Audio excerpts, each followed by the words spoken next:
Июль. Что гремит, что стучит, что у вас на пороге. Прям выскакивают карты. Июль. Что гремит, что стучит. Вы чему-то молитесь, а в ожидании чего-то молитесь, чтобы не было расставания. Расставание из-за хитрой лисы. Да, вы прям стоите на развилке дорог, выбираете или пойти в новое, или остаться в старом. Да. В старом уже у вас тупик. Вы не знаете, куда двигаться. Вы сейчас всех и вся будете отзеркаливать. Вы уже остыли, вам разбили сердце, да.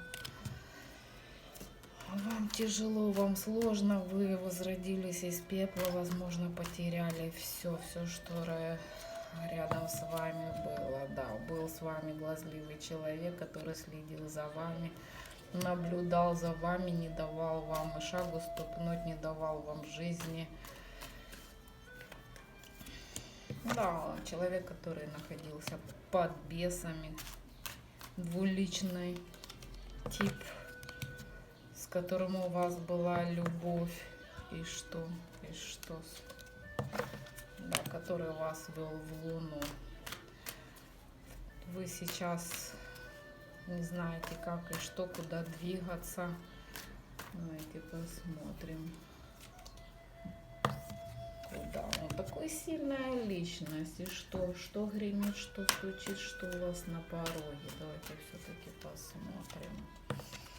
Вы пока находитесь в каких-то иллюзиях из-за этого мужчины, соперник, который вам дал в спину. С ним дамочка какая-то еще рядом находится, это соперница. Да. А у них теперь препятствия, они до вас дотянуться не могут, они находятся сами в своей паутине, у них там разлад идет.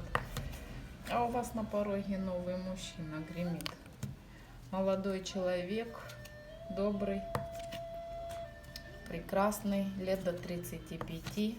А что за ящик Пандоры? Ящик Пандоры, сплетни. А там все уже, там закрыта дорога. Никакого ящика Пандоры у вас не предвидится. Так, давайте вам дадим совет. Совет. Так, не ищи виноватых, ищи средства, чтобы все исправить. Второй совет.